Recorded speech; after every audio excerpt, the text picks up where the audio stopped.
Hi friends, welcome to my channel. ఇవాళ one more రెసిపీతో మీ ముందుకు వచ్చేసాను. ఏంటి వెజిటేబుల్స్ కట్ చేస్తుంది అని అనుకుంటున్నారా? ఎస్, ఇది ఒక వెజ్ రెసిపీ. ఐ థింక్ మీ అందరికీ ఈ రెసిపీ తెలిసి ఉండొచ్చు, బట్ నేనైతే రీసెంట్గా ట్రై చేశాను. అది కూడా ప్రెషర్ కుక్కర్లో చాలా బాగా వచ్చింది. మీరు కూడా ట్రై చేస్తారేమో అని మీకు ఈ రెసిపీ చూపిస్తున్నాను.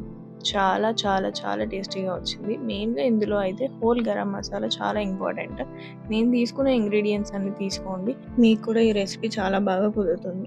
ఇప్పుడు ప్రాసెస్లోకి వెళ్ళిపోదాం. ప్రెషర్ కుక్కర్లో ఫస్ట్ ఆయిల్ హీట్ చేసుకొని దాంట్లో హోల్ గరం మసాలా, ఆనియన్స్, పచ్చిమిర్చి, మీకు కావాల్సిన వెజిటేబుల్స్ అన్నీ యాడ్ చేసుకొని బాగా ఫ్రై చేసుకోండి. దీంట్లో పుదీనా ఆకులు, అల్లం వెల్లుల్లి పేస్ట్ వేసి కూడా బాగా ఫ్రై చేయండి.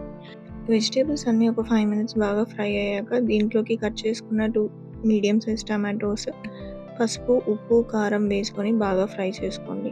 దీంట్లోకి కొద్దిగా పెరుగు, గరం మసాలా, జీలకర్ర పొడి యాడ్ చేసుకొని బాగా కలుపుకోండి. దీన్ని ఒక 5 నిమిషాలు మూత పెట్టుకొని మగ్గించుకోవాలి.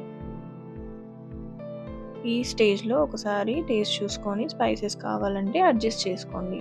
ఇప్పుడు ముందుగా వాష్ చేసుకున్న రైస్ విత్ వాటర్ యాడ్ చేస్తున్నాను. 4 గ్లాసెస్ రైస్ తీసుకున్నాను. 1:2 రేషియోలో వాటర్ యాడ్ చేసుకుంటున్నాను. ఇప్పుడు లిడ్ క్లోజ్ చేసి స్టవ్ మీడియం ఫ్లేమ్లో అడ్జస్ట్ చేసుకొని ఒక 3 విజిల్స్ రానివ్వండి.